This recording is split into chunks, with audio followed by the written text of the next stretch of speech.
Hey, welcome. This is our last episode of our Advent podcast, our Advent Cultivator podcast. We're so excited that you guys have been journeying with us through this season. Today is we're looking at this idea and this concept of love. We've gone through the 4 candles. We started, you guys are going to have to help me with our process here. We started with hope, then we went to peace, then we were at joy, and now the last one that we're landing on is love. And you think about this idea of love, and it seems cliche. It seems because you can say that I love pizza and I love my wife. I love the Cowboys because right now they're doing pretty good. But I also love God, right? And so I think so many times there's this word love, but man, there's so much more to it than I think a lot of times we give credit to or even give thought to. So, man, Dave, help figure out where we're going. Yeah, I mean the reality is we have that one word to describe all of these things, like our taste in food and our sports teams and our family, and you know when we're shopping. I love this couch. I love we use it for everything, and I think that's what muddies the water a lot of times. Yeah. Now in the Greek language of the New Testament, there are 3 different words. Although I don't know that uncloudies it much, but like there is this word eros that is kind of this passionate, erotic kind of love. I like that one. They give me a hard time because the one book I did write, that was my longest chapter, was a lot about eros. So. And you can get that book. Just reach out to Justin and read that chapter. And then you've got this phileos, which is a brotherly love, like a friend love. And then you've got this word agape, which is typically in the New Testament when it calls us to love, that is the love that it calls us to. This kind of outside of ourselves, completely giving unconditional love. And we were chatting before about love, and I contend that this kind of notion of unconditional love is at best really, really difficult and at worst impossible. Yeah. It's not something that can be done. Yeah, I wholeheartedly agree with you. I think it might be possible for a human to reach a moment to agape someone that it's completely unsustainable. There's no way a human could sustain that.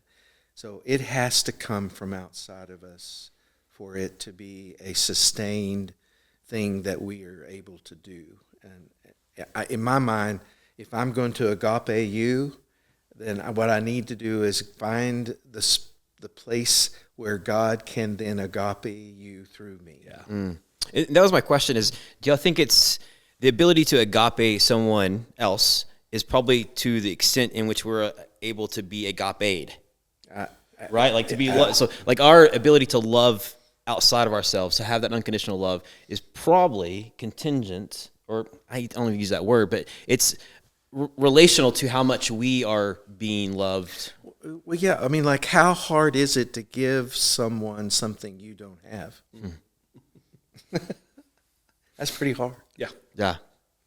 And for me, I think about this idea of all the places that we look for that kind of love, right? Like, I mean, even at times, I'm looking to Jamie, to my wife, to my spouse to be agape, and she can, right, to an extent. But there's probably some day she's like, yeah, I'm done. I'm out. Like, that's right. But it's honestly, I think it's unfair of me to ask, to try to get the weight of that agape love from her. Yes. Right? Or even from you guys, or even my other friends and family. And it is unfair. I can experience it through other people, right? Mm-hmm. And I believe God uses community to do that. But I believe there has to be this idea of when I'm being with God, when I'm being with Jesus, like I am experiencing that agape. Yes. Well, and it's such a theme. I mean, we talk a lot. I'm a big Gospel of John, Letters of John guy. And I mean, that's a theme in there, right? I mean, yes. there's so many verses that talk about love. I mean, they come to Jesus. What's the greatest commandment? Love. Oh, and also love. Yeah. As there's how great the love Father has lavished on us that we should be called children of God. There is, the verse that God demonstrates his love for us in this while we were still sinners. I mean, love is all over the New Testament. Yeah. And I think that should cause us to pay attention to it. Yeah. But I also think that there is an element that leans into the difficulty of it. You know, those things in our life that we know we need to do but are hard, we just need reminded a lot of times. Yeah. You know, I mean, it is putting a scripture on a note card by your mirror that just reminds you that of whatever that is that, you know, you're working on. I mean, I think that there's a reason that love is talked about a lot in the scriptures because it's a hard thing to do. Yeah. Well, the one that haunts me the most is when Jesus says to the disciples, the world will know that you are my disciples. Now, let's pause there and say what he's saying is the world will know that I'm real, that I am who I am. Okay, the world will know that you are my disciples if you love one another. It's like, okay, wait a minute. The greatest evangelistic tool is me loving you too? Dang. Does that make sense? And so you guys are my Bible scholar friends here. Did he use agape? Yes. So he says, the world will know that I'm real by the way that y'all agape one another. Yeah. That verse haunts me. You know, one of the things that that was brought up in our conversations earlier was about where do you practice this stuff? And I think there's probably an element of that in there. We can't love the world, and I know that John says don't love the world. There's a whole other thing there. But we can't love the people in the world if we don't have some practice. And so, you know, it's one of the reasons why I'm still an advocate for having a faith community, because you got to practice that. And you practice it with messy people, and they're hard to, I mean, this is why we have families, right? Yeah. I mean, because I love my kids most of the time, but there are days when I'm like, who are you? You know? But we have to practice those things. Yeah. We're talking about sacrificial love, you know. So one of the persons that had a great deal of shaping in my life, formation for me, said, you know you're in true community when you have conflict and you resolve it. Okay, so think about when there's conflict, to continue to love each other in the midst of conflict is sacrificial. Yeah. You know, so and that's practicing agape is what it is. Well, and that's not really practiced out, even in like Christian circles and church world, right? It's, we have conflict, you make me mad, we get upset, I'm going to go down the road and find another place. Yeah. Right? It's just, it's easier to avoid, to not deal with, and not step into that conflict. Yeah. But I've been around long enough to know that stuff follows people. Like, I mean, and here's the reality. I believe that the church is something that is set up by Christ and God ordained for, I mean, it is for us to bring the kingdom into the world. And if we believe here that there is one church. Yeah. There's not a church on this corner and this corner and this corner. There is one church. Yeah. And you can run from one expression of that to another, but the God who is trying to get you to learn those love lessons at the last place is going to be there waiting, hopefully at the next place, and try to teach you those lessons. Yeah. Well, then that leaves the question, how much in the body of Christ is there continuing to be unresolved conflict? Because we have all the options in the world to just go down to the church on the other side of the block, you know, instead of stay here and work it out. Yeah. You know, how much is still continuing to be unresolved? You know, used to, long time ago, before there were automobiles, you walked to church or rode your horse. Right. Yeah. You know, if in West Texas, there were horses being ridden. Right. And so, you know, when you got into a conflict with the preacher or someone that's sitting across the aisle, you stayed there because you didn't have the option to go somewhere else. Yeah. Now we don't have that anymore. We have cereal aisles in grocery stores that give us 123 options of cereal, and we treat church the same way. And so I think looking at church, we define church a lot different than most people will and do, and that'll be kind of in our podcasts that come out after the first of the year. But I think this idea that in community, in church, is where we're invited to live this agape out. Because I think you're going back to your point is like we have to have a place to practice this thing out. If we want to be able to do it with people outside of the faith, right? We have to be able to like learn how to live it out amongst ourselves. Yeah. Well, and to me, one of the complications of that is a culture has influenced our understanding of love. And love has become just acceptance and just let me be me and love me for me. And there is an element of that in love, right? But I think that there's I've heard people, well, God is love. Like that is the only characteristic of who God is just love. Well, if we define that as a feeling, which we've talked about with these other words, if it's just the feeling of love, like there are days that I do not love my 13-year-old son, like from a feeling perspective. I just want to knock him across the room. That's just being honest. But there is always a commitment to him. Yeah. Right? Yeah. And I think one of the things that we have missed in faith communities is love isn't always just letting me be me. Love sometimes is, that's not the way Jesus is working in you. I'm sorry, and you can throw your fit, you can be mad at me, but love would not just let you sit in your mess. Right. Well, and I think with this, there's this idea that real love is continued invitation for us to live into our true selves in Christ, right? I think this invitation to experience agape love from God is an invitation to mature. Yes. To grow. Yes. Well, it has to be. The other end of the continuum of sacrificial love is selfishness, self-centered, and it's an invitation to move from that end of the continuum to here, and to do that, to move from I'm all about me, to move towards now I'm going to be about you, and no matter what it costs me, I'm going to be about you. That requires maturity. You can't.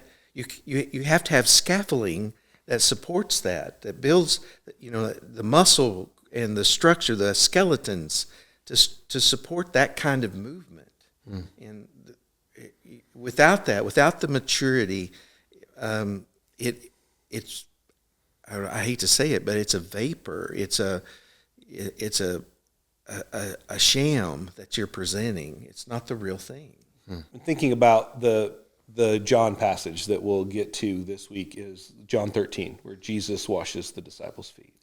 And there's this really fascinating phrase at the beginning of that where the gospel writer says, having loved his own while they're in the world, he loved them to the end. We don't really know what that means. One translation is showed them the full extent of his love, right? And he goes and he washes their feet. We had a conversation last night about love is serving. You want to see how you love somebody, see how you serve them. But I think it's fascinating in this world where love is just acceptance and letting me do what I want to do, that Jesus loved them to the full extent, and Judas is one of those in there. And love for Judas allowed Judas to make some pretty poor choices. Yes.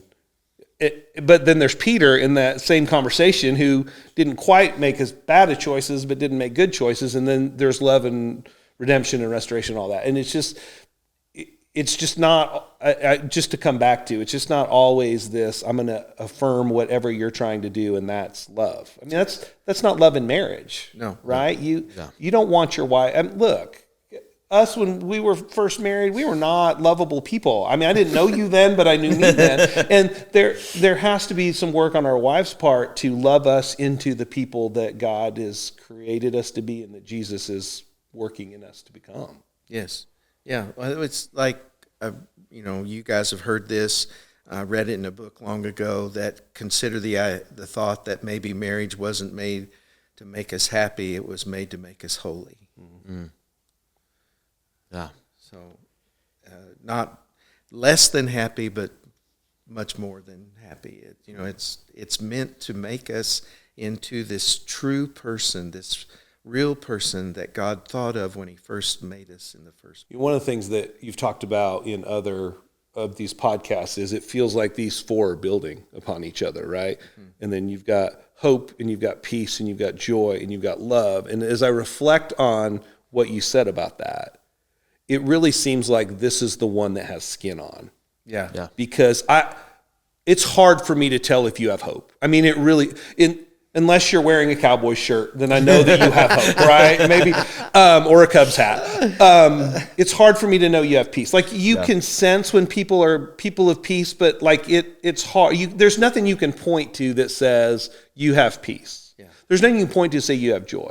But I think that it ends with love because there is something very skin on that you have to do if you love somebody. Yeah, it's like I've said this before, but I'm also not sure that I'm on track here. But I've said before that like love comes last in these 4 words because it's the foundation of all that we're doing. But maybe it's also, maybe more so, it's the culmination. Yeah. Is that, you see what I'm saying? Both, yeah. Yeah.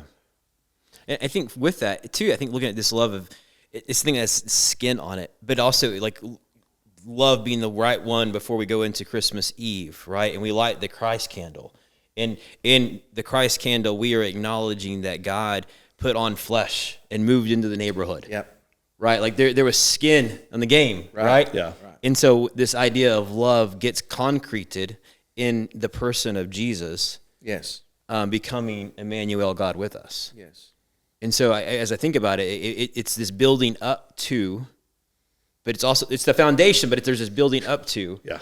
Yeah. It's both. Yeah. I like that. Yeah. Of what it is that we're being invited into. Yeah. And ultimately, I mean, I don't remember which podcast it was that we talked about, but it's centered in a person. Yes. Our hope, our peace, our joy, our love has to be centered in the person of Jesus. It has to be centered in the incarnate God who, while we were yet sinners, was sent, died for us. Yes. Advent is all about Jesus. Yeah. It's looking right at him. That's what Advent's about.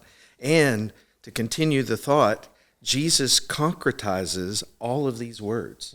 I mean, he is the living example of hope. He's the living example, peace, joy. He is the living example of love.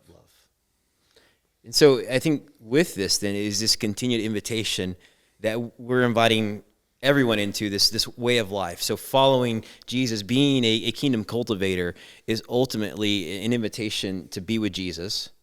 Yes. To be like Jesus and to do like Jesus. Yes. And so if you've been following around, that's kind of been the layout throughout this invitation of like, hey, what does it look like to be with Jesus in this? What does it look like to be like Jesus or be like, and then do like Jesus? Because this whole thing of following Jesus is way less, I think, what's been presented in the church world.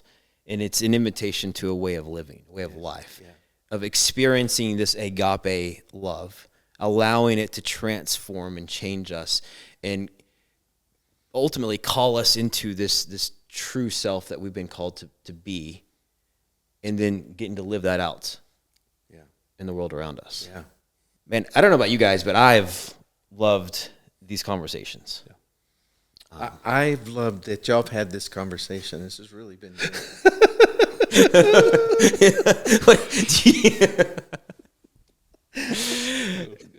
Man, I don't want to shut it down, but I do, if there's anything else that you guys want to add on to love, that you want to add on just to Advent as a whole.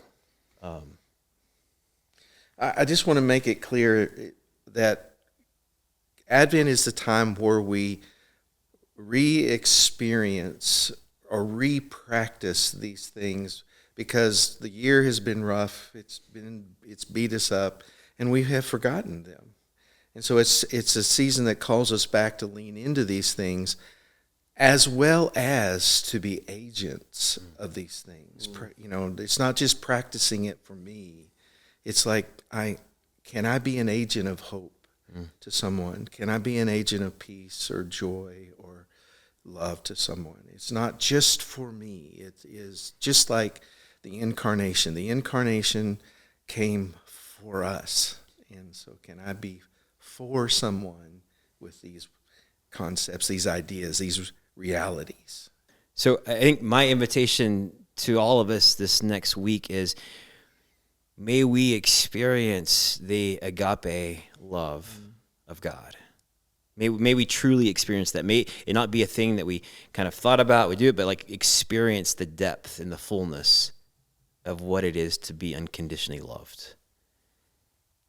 And then with that, can we look around and say, is there somebody that maybe God isn't inviting me to express that agape love towards? It may be your spouse, it may be your kids, it may be your neighbor, whoever that is. But my prayer, my hope is as we're moving into Christmas this week, that we would not just sit and listen and hear these cool things and these thoughts, but may we actually begin to like flesh it out. May we actually begin to like let this deeply affect us and then affect the way that we live our lives with the people around us. Man, it's been awesome. Man, it's just so good to kind of journey with you guys during this Advent season. Just be on the lookout after the first of the year. We're going to kind of officially launch kind of the Greater Cultivator podcast. It's going to be really cool. So just be on the lookout for that coming out after the first of the year. But we love you guys. We pray that you have an amazing Christmas, that you will truly experience the love of God this season.